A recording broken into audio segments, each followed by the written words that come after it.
Olá, a paz do Senhor, que bênção! Já estamos na lição de número 7 e que bom que temos aprendido bastante a respeito da palavra de Deus, a respeito dos relacionamentos. Espero que sua aula de número 6 tenha sido uma bênção.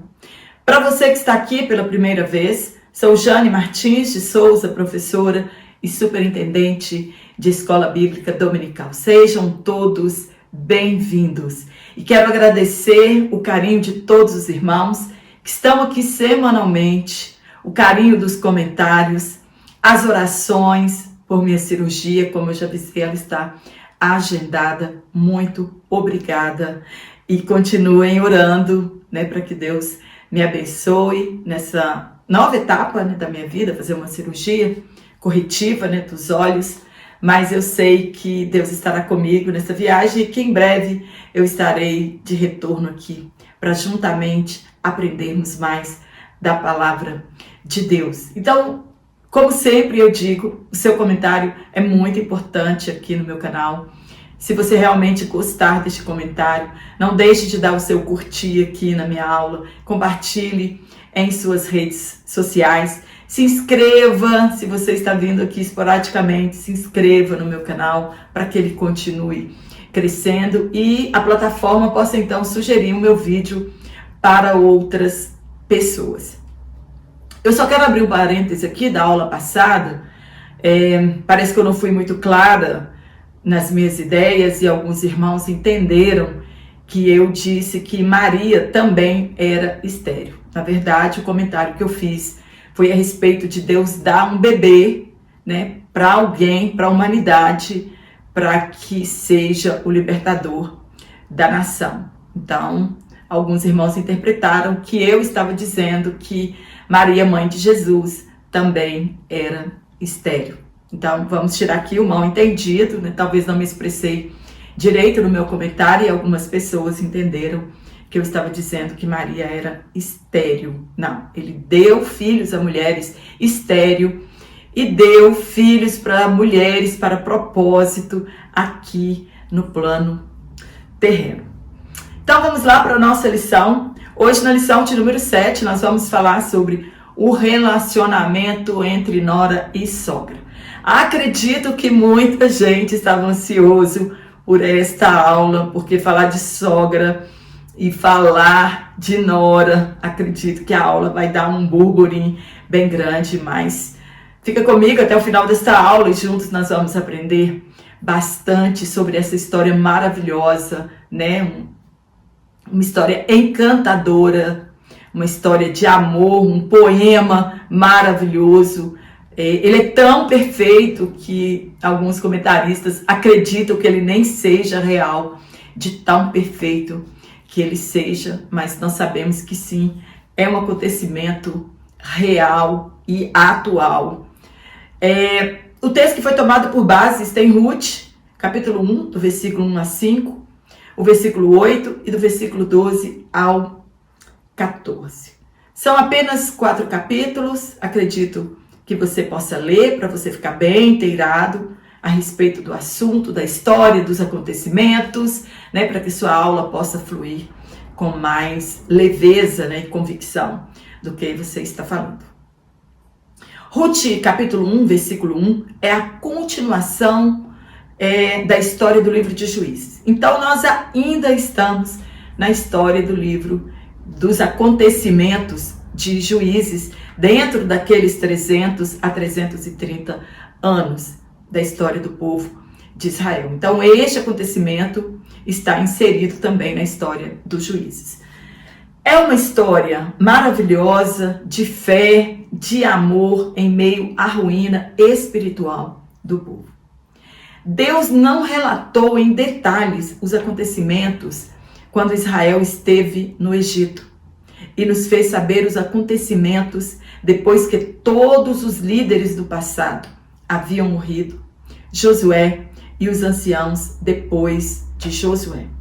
E a Bíblia vai dizer que cada um fazia o que achava correto. Então o livro de Juízes nos dá minúcias do que estava acontecendo naquele período.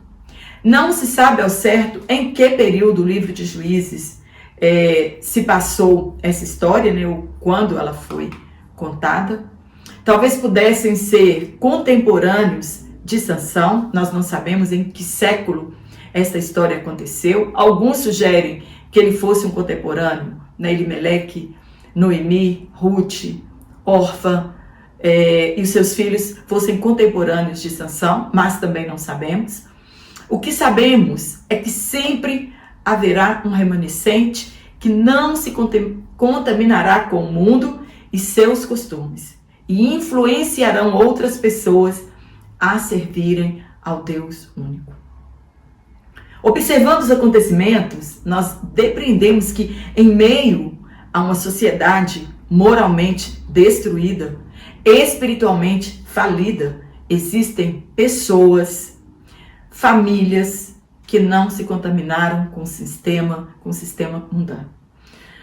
Podemos sim não sermos influenciados pelo mundo que nos cerca, e podemos sim influenciar as pessoas ao nosso redor. Quando fazemos um paralelo entre a família de Manoá e de Ruth, observamos que as famílias piedosas podem não conseguir influenciar seus filhos a seguir o Senhor, mesmo com toda dedicação e exemplo, mas que também podem influenciar pessoas que desconhecem ao nosso Deus com a nossa dedicação a Deus e com o nosso exemplo de vida. Podemos sim influenciar outras pessoas. Tudo dependerá do livre-arbítrio de cada um e o ambiente que estão inseridas estas pessoas. A sociedade, o ambiente, as amizades e outras coisas podem sim influenciar a escolha das pessoas. Hoje não é diferente. Estamos longe do padrão de justiça e obediência exigidos por Deus. O ambiente em que vivemos, ele não predetermina para o bem e para o mal. Sansão, ele vivia em um ambiente de adoração, de obediência, de fé, de amor, de dedicação a Deus e deixou-se levar pela vida distanciada de Deus. Enquanto Ruth vivia em um ambiente pagão, idólatra, cheio de sincretismo religioso e deixou-se ser influenciada por sua sogra, uma mulher temente a Deus, e converteu-se ao único Deus. É uma questão de como comunicar nossa fé aos nossos filhos e às pessoas que nos cercam.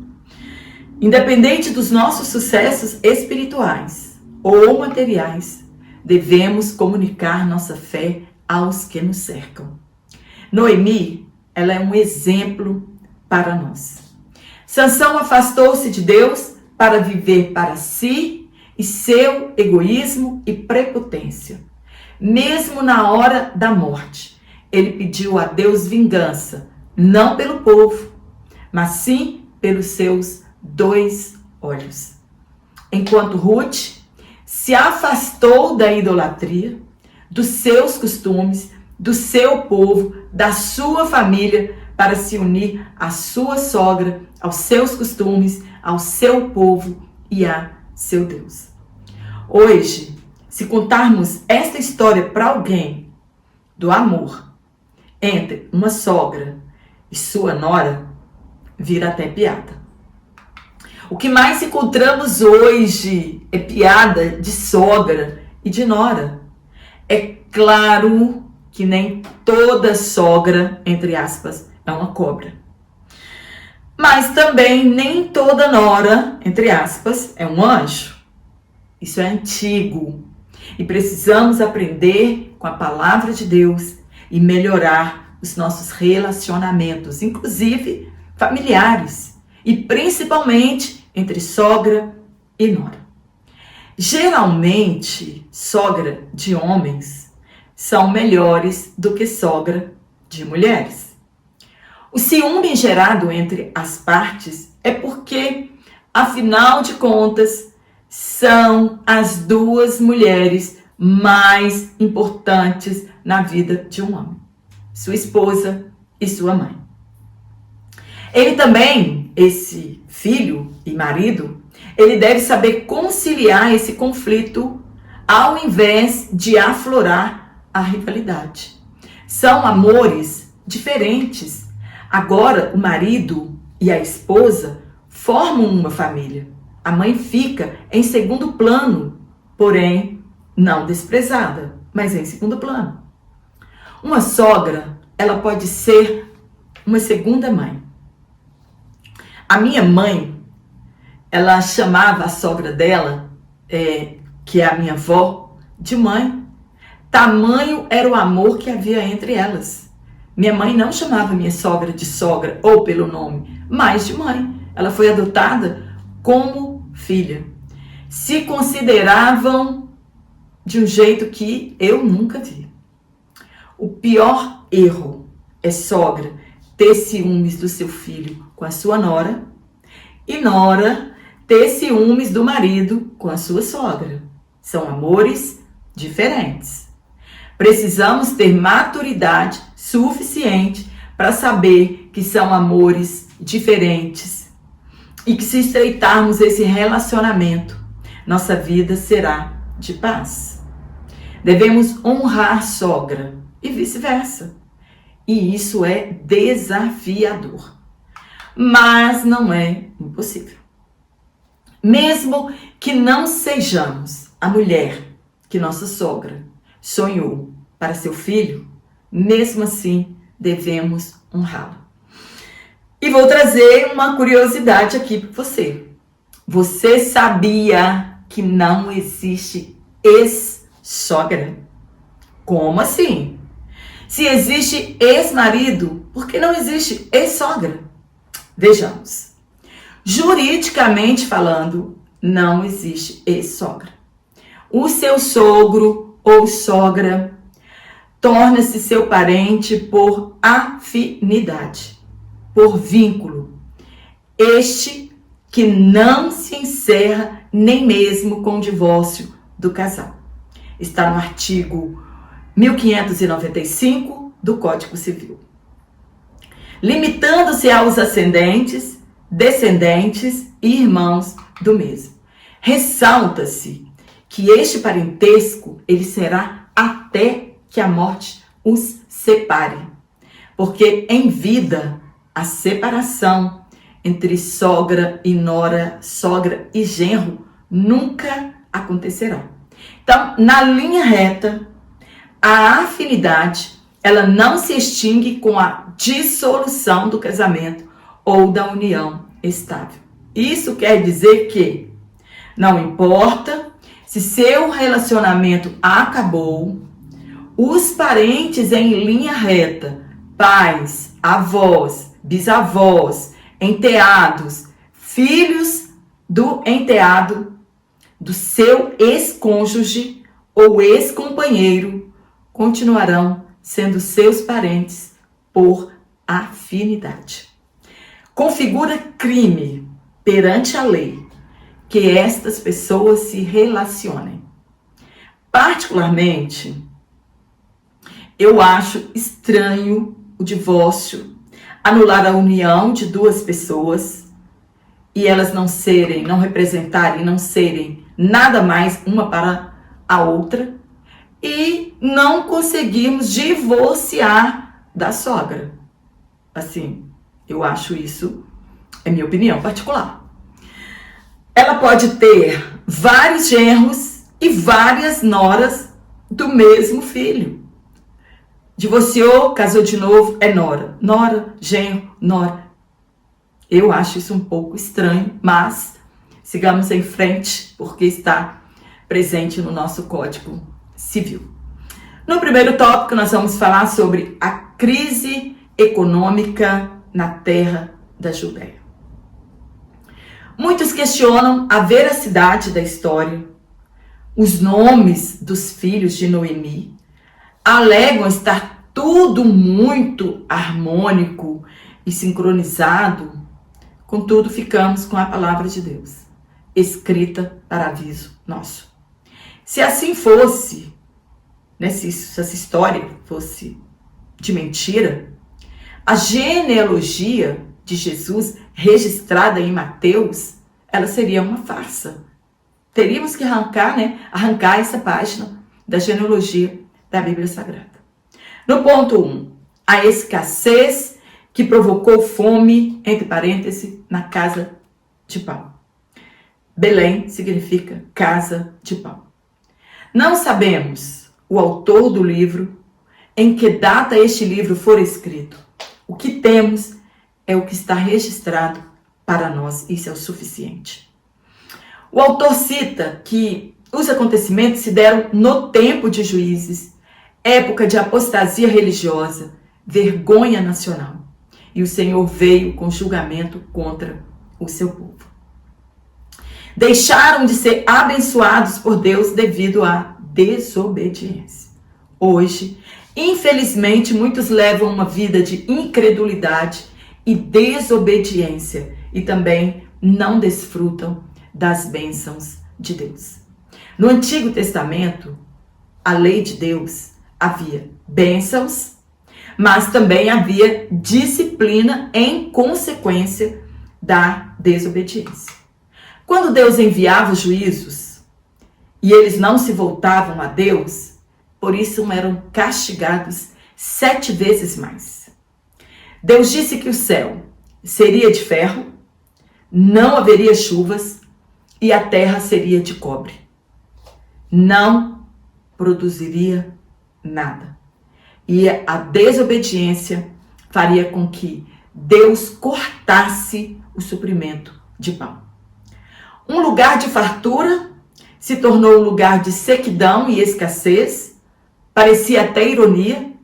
Uma cidade cujo nome era Casa de Pão, agora vivia uma profunda seca e, em consequência desta seca, a fome.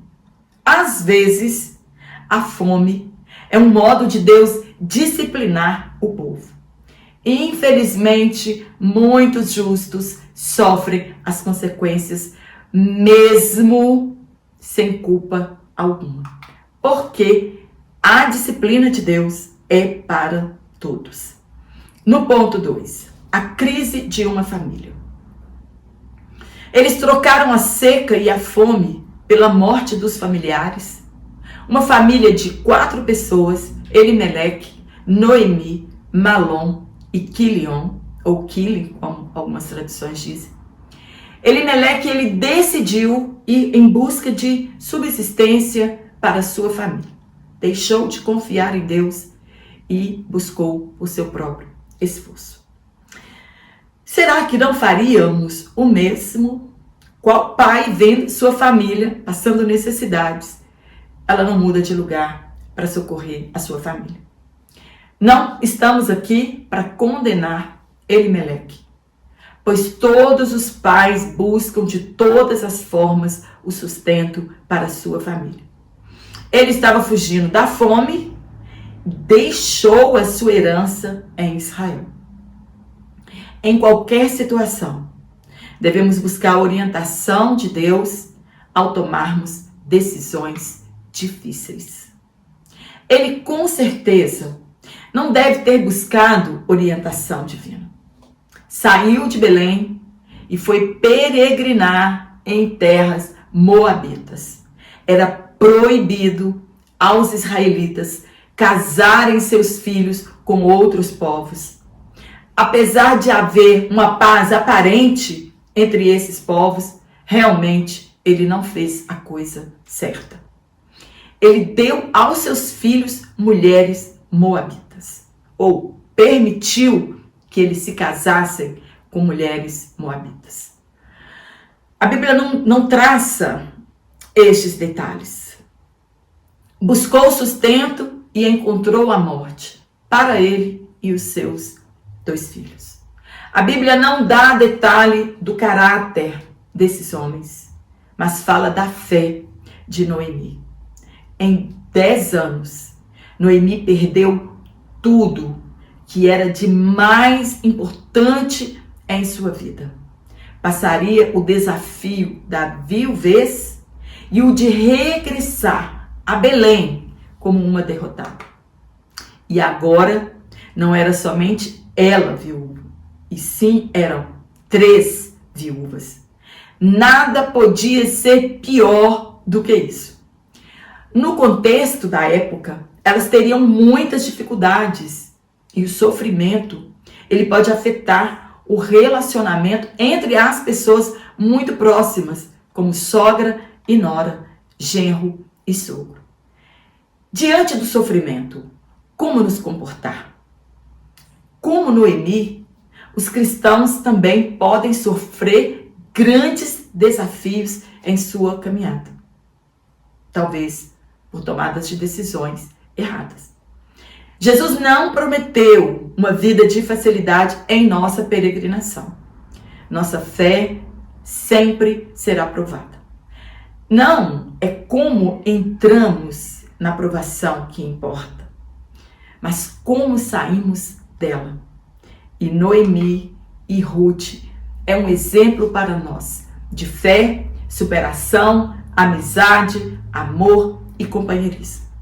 Não importa a apostasia que a igreja esteja vivendo hoje, Deus sempre terá um remanescente de crentes fiéis que não se dobrarão ao sistema mundano.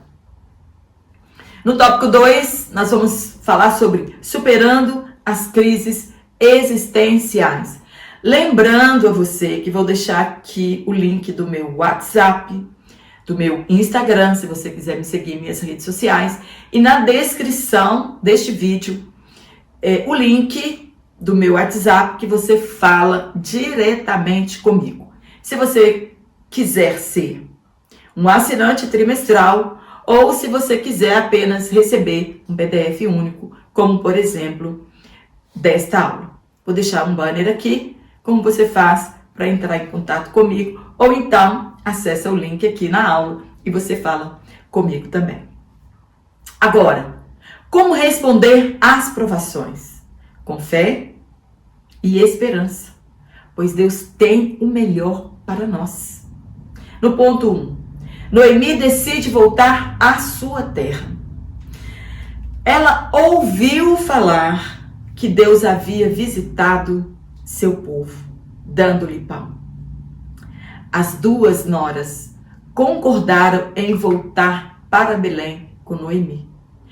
E quando estavam no caminho de volta, regressando, ela conversou seriamente com suas noras. As abençoou, despedindo-as em paz e afirmando que o Senhor descarregou sua mão contra ela e que as 2 não deveriam sofrer também. Quando voltamos de algum lugar em triunfo, isso é ótimo. Mas quando retornamos em fracasso ou fracassados, é muito humilhante, como foi no caso de Noemi. Noemi não queria isso para suas noras, Orfa e Ruth, que eram moabitas. Ela não poderia gerar mais filhos para que a lei do levirato desse a elas a garantia e um nome. O melhor a fazer, ela pensou, era deixar que suas noras voltassem para suas famílias e talvez tivessem uma sorte melhor. Ou talvez não quisesse que o seu povo soubesse que eles desobedeceram a lei de Deus e permitiu que os seus filhos se casassem com mulheres estrangeiras. Preferiu que suas noras voltassem à idolatria, que levá-las juntamente com ela para sua terra de origem e sofrer o desprezo dos demais. Orfa concordou. Os argumentos de Noemi a convenceu, não que ela fosse uma pessoa ruim, e voltou para sua família. Porém, Ruth não concordou com aquela proposta. Ruth aprendeu a amar sua sogra, ao seu Deus e ao seu povo. Mesmo em meio às adversidades, Noemi conseguiu transmitir sua fé à sua nora. Mesmo perdendo marido e filhos, Noemi não perdeu a sua fé, porque a nossa fé, ela não pode estar alicerçada no que temos, no que vemos, mas em Deus. Porque o justo viverá da fé. E no Evangelho é revelado a justiça de Deus, uma justiça que é pela fé.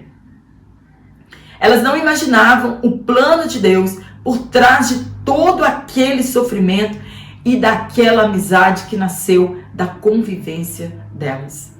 A decisão de Ruth não foi nada de última hora, mas um amor gerado no sofrimento de ambas e que as uniriam para sempre. Paulo escreveu que Deus age em todas as coisas para o bem daqueles que o amam e sendo chamados de acordo com seu propósito. Havia um propósito naquela união. No ponto 2, Ruth conhece o Deus de sua sogra. O quanto com nossas atitudes revelamos o Deus que servimos. Revelamos a nossa fé, a nossa perseverança e a nossa devoção a Deus. Exemplos falam mais do que palavras. E deve ter sido isso que fez com que Ruth aprendesse a amar a Deus. Uma mulher resiliente, que não mediu esforços de recomeçar e retroceder para a sua terra, de onde nunca deveria ter saído. E Ruth então fez uma das declarações mais lindas encontradas na Bíblia Sagrada. Abre aspas. Não instes comigo que te deixe, e que não mais te acompanhe. Aonde fores irei, e onde ficares, ficarei. O teu povo será o meu povo, e o teu Deus será o meu Deus. Onde morreres, ali morrerei, e ali serei sepultada. Que o Senhor me castigue com todo rigor, se outra coisa que não a morte me separar de ti. Fecha aspas.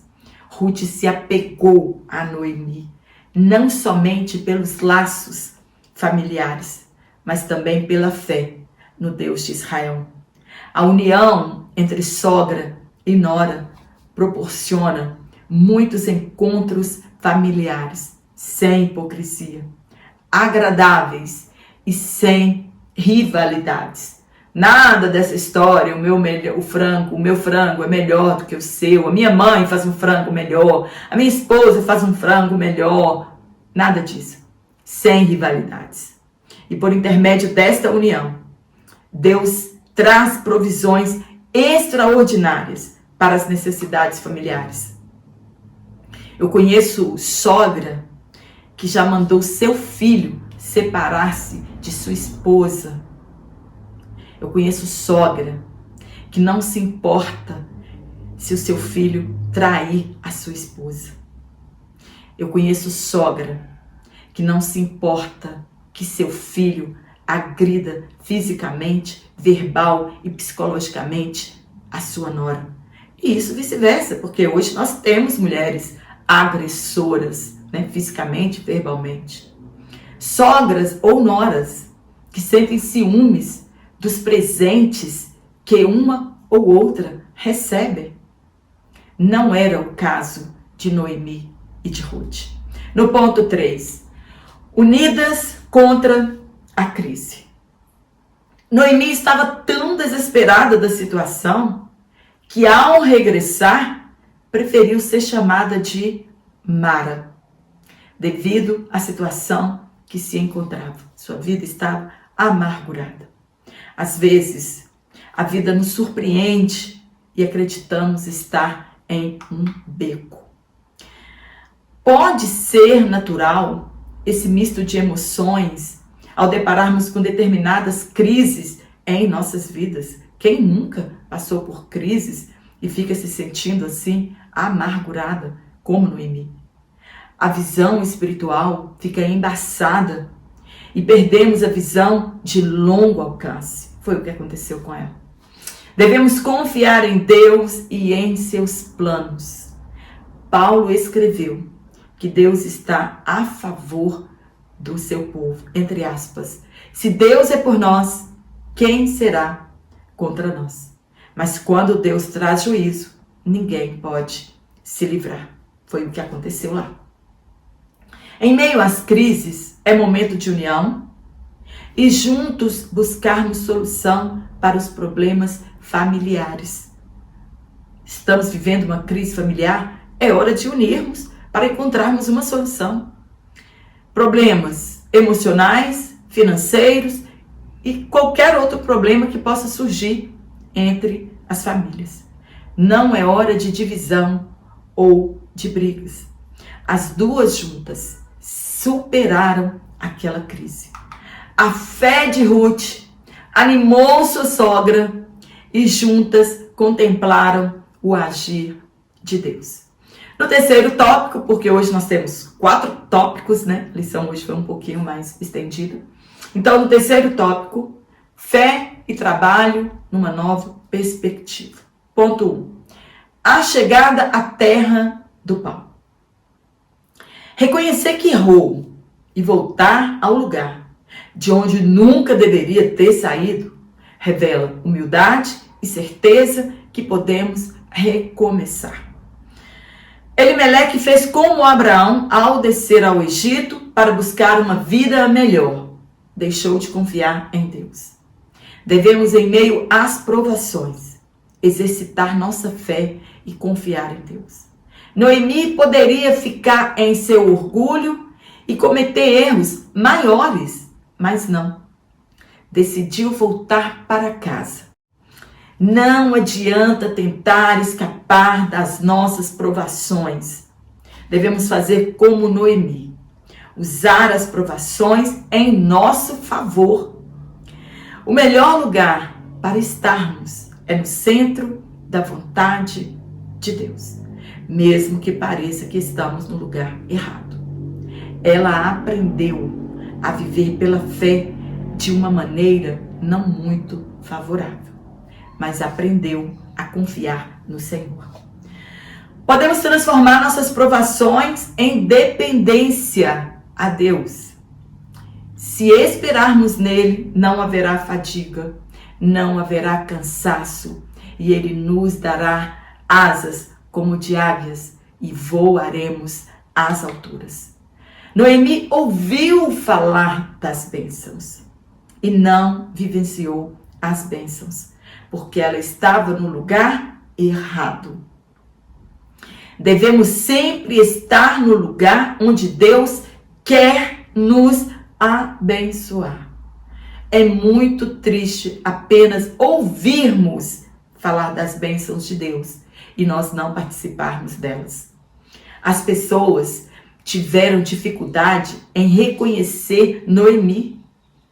Passaram 10 anos e as dificuldades deixaram marcas profundas em sua aparência e em sua personalidade. Voltou amargurada, uma mulher envelhecida, e as pessoas nem estavam reconhecendo a Noemi.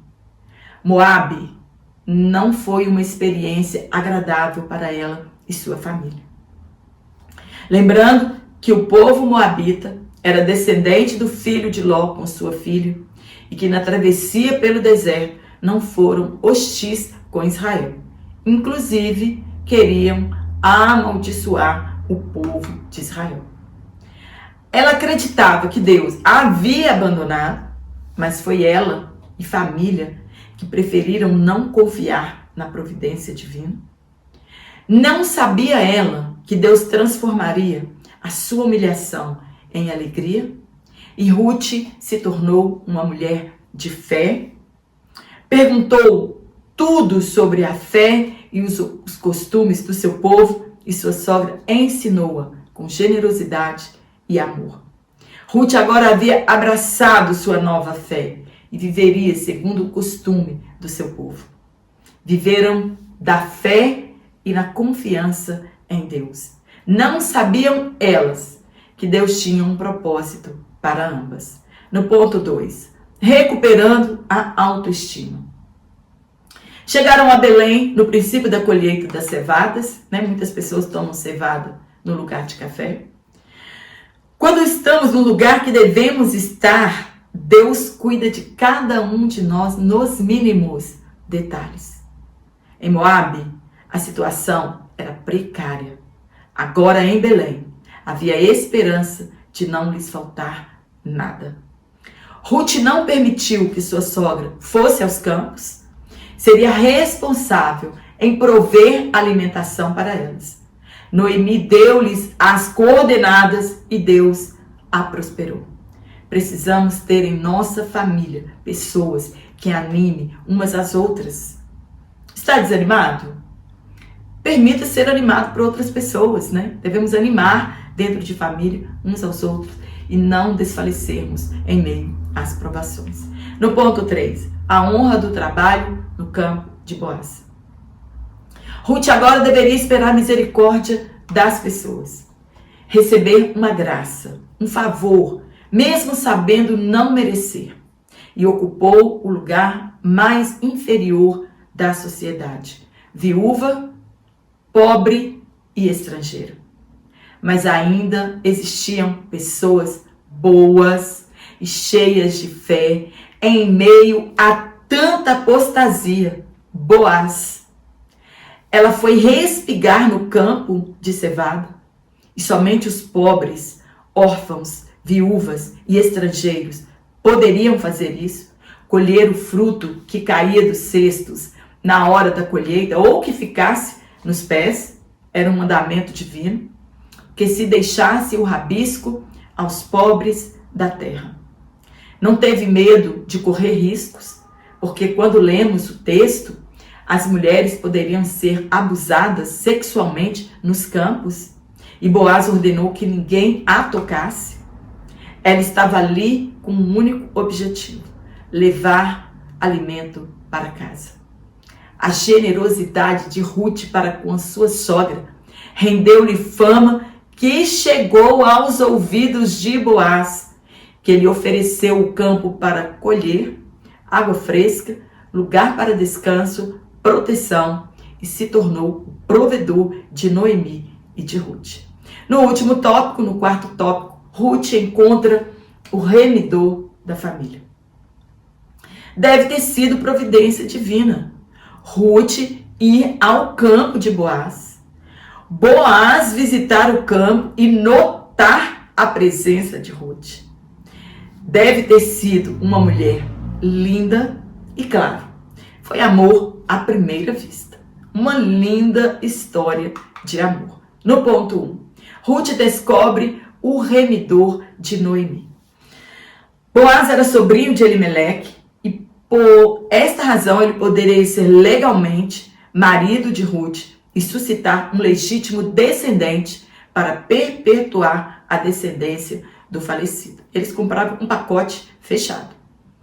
A propriedade de Elimeleque talvez estivesse sob hipoteca ou foi vendida e somente um remidor poderia comprar de volta. O remidor tinha de ser parente mais próximo e Jesus se fez homem para ser remidor da humanidade. O remidor precisava ter meios para pagar o preço da terra. Jesus pagou um preço altíssimo pelo resgate da nossa alma. Boaz estava disposto a ser o remidor e Jesus Cristo estava igualmente disposto a nos remir. Boaz tomou Ruth como noiva e a enriqueceu. Jesus, pela mesma maneira, constituiu a igreja como sua noiva e nos enriqueceu sobremaneira. Jesus se fez pobre, sendo rico por amor de nós. E a pobreza de Jesus nos legou riquezas gloriosas. Resumindo, Boaz era um arquétipo de Jesus. Ruth não era qualificada a receber as bênçãos, porém o casamento com Boaz lhe inseriu na linhagem de Davi, pois Boaz carregava essa linhagem. Foi a graça de Deus que a qualificou. Ruth é um exemplo para nós e Israel, que a salvação sempre foi para todos. É o desejo de Deus que todos sejam salvos, mas é preciso renunciar ao mundo e às suas paixões, e foi o que a Ruth fez. Somos salvos pela graça e enxertados na videira verdadeira, mesmo sem merecermos. Remidor é quem redime, é quem salva, é aquele que liberta, é o Redentor. As riquezas de Cristo para nós é somente tomar posse delas. No ponto 2, Boaz redime a Ruth. Segundo o costume judaico, na porta da cidade, as questões jurídicas eram julgadas e apresentadas aos anciãos. Foi exatamente o que fez Boaz, pois havia um remidor por direito, que era um outro homem e um parentesco mais próximo, e o resgate, ele não seria apenas da terra. Teria de casar-se com a viúva também, como disse, era um pacote completo. Havia todo um ritual. Tirar a sandália na presença de todos e entregá-la ao remidor, disposto a pagar pelo resgate da propriedade. Isso é como a nossa assinatura em um documento. Era esse costume. O amor de Boaz era tão grande por Ruth que ele não se importou em colocar em risco a sua herança. Assim também foi Cristo. Se desvestiu da sua glória por nos amar.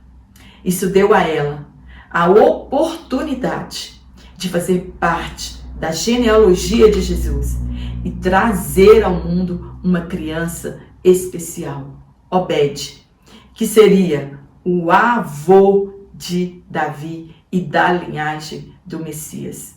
Viveu os propósitos divinos e colheu os frutos da sua fidelidade. E por quantas vezes forem lidas as Escrituras Sagradas, o nome dela estará lá, registrando a sua fé e a graça de Deus. No ponto 3, noras e sogras. É muito triste quando não somos a sogra esperada pelas nossas noras, por nossas noras, e também não temos as noras que esperamos. Noemi e Ruth é um exemplo para nós de amizade, de devoção e de fé. Para que este relacionamento dê certo, é preciso haver equilíbrio entre as partes. Se esta relação não for saudável, acaba atrapalhando outras relações dentro da família. Há casos e casos, mas se depender de nós, a Bíblia diz que tenhamos paz com todos, inclusive com a nossa sogra. Não podemos tê-las como inimigas, e sim como uma segunda mãe que recebemos. Porém, se isso não for possível, que ao menos haja respeito entre as partes. Eu sou muito grata a Deus por minha sogra, pois no início do meu casamento me tratou como filha e devo a ela muito respeito, apesar dos pesares. Nos momentos difíceis, podemos contar com elas na doença, nas dificuldades financeiras, no luto, com o cuidado de nossos filhos e nos ensinar com as suas experiências. Elas podem ser um esteio na família e até mesmo em nossos relacionamentos. Deus é glorificado quando honramos a nossa sogra. Amém? Espero ter te ajudado com este comentário. Que você tenha uma excelente aula. E quero repetir aqui que se eu não conseguir gravar as próximas aulas, que eu estarei de cirurgia, né? Eu avisei desde a primeira aula para os irmãos. Então não fique triste se a minha aula não aparecer aqui. Muitos já são assinantes, né, dos PDFs, então não fique triste comigo, né, por eu não dar conta de elaborar a aula e o PDF. E você que gosta de estar aqui semanalmente, né, para buscar mais informações a respeito da sua aula. Mas quero mandar um forte abraço para você e para aquelas pessoas que me pediram também. O nosso irmão Natal Claudino, em Presidente Getúlio, em Santa Catarina. Maria Tereza, em Nazaré da Mata, em Pernambuco. O irmão Otacílio Martins e a nossa irmã Rosângela Alves. Um forte abraço a todos vocês. Se seu nome não foi falado aqui, quem sabe na próxima aula, né, nós colocamos aqui, mandamos um abraço em particular para você. E eu te espero aqui na próxima aula, se Deus assim nos permitir. Então.